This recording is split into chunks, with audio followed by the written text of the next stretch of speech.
आज से आपका अकाउंट नील है, अब आप जिसमें आज के बाद से जो भी डालेंगे अपने अकाउंट में, अच्छा या बुरा, वही आपका फिर संचय होगा। उसी को बोलते हैं संचित कर्म। पिछले जन्म के संचित कर्म थे, निपटाए गए। इस जन्म के कर्म अभी जो कर रहे हैं हम लोग, ये सारे कर्म हैं, यही बाद में संचित कर्म कहलाते हैं, जो इकट्ठा करते जाते हो आप।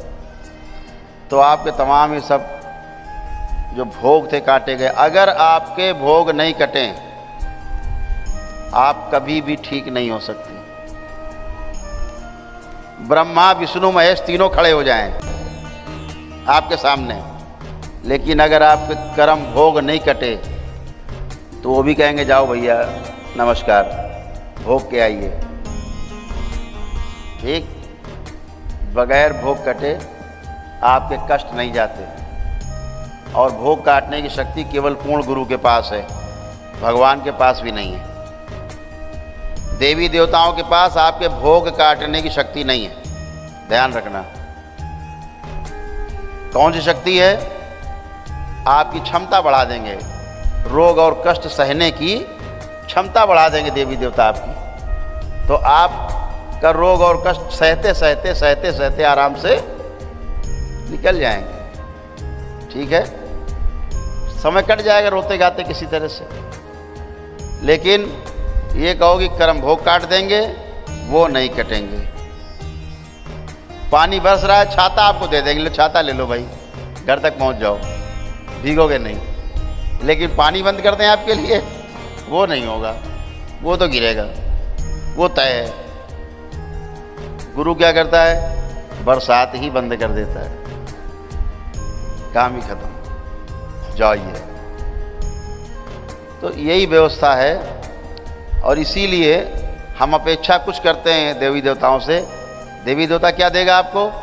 आपको दे सकता है समृद्धि, धन दौलत, संतान, ये आपको सब देंगे। ठीक है, धन धान्य देंगे, गाड़ी घोड़ा घर मकान आपका हो जाए, ये सब कुछ हो जाएगा। लेकिन अगर आप सोचो कि आपको जीवन से उद्धार हो जाए, जिसके लिए जन्म लिया है वो हो जाए, हम कैवल्य को प्राप्त हो जाएं, निर्वाण हो जाए, हम बुद्धत्व को हमें प्राप्त हो जाएं, हम ज्ञान को उपलब्ध हो जाएं, तो ये नहीं होगा। ये आपको पूर्ण गुरु ही पहुंचाएगा वहाँ तक। और उसमें पूर्ण गुरु की भूमिका कितनी है? एक अच्छे गाइड की है, एक अच्छे पथ प्रदर्शक की है। इसमें भी करना आपको ही है, ये ध्यान रखिए। अगर पार करके जाना है, जैसे आप दरबार आए, सारे नियम आप ही ने पालन किए ना, आप ही ने स्वयं हवन किए, आप ही ने नमन किया, आप ही पूजा पाठ किए, आप ही ने संकल्प किए, सब कुछ आपने किया है। और आपने अपने ही आपको स्वस्थ कर लिया है। दरबार ने केवल आपको गाइडेंस दी है कि आपको ऐसे करना है, बस।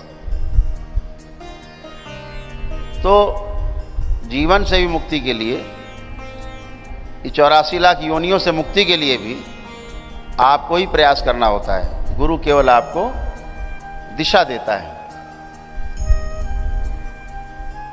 कहा जाता है कि दीक्षा चाहिए आपको, साधना के पथ पे आगे बढ़ना है, तो परम पूजनीय बाबा जी का जो श्री राधा रमण शिष्य संप्रदाय है, उसमें आप भाग ले करके, दीक्षा ले करके, अपने पंच महाभूत शुद्धि करा के, सिद्धि करा के, और दीक्षा ले सकते हैं, मंत्र दीक्षा।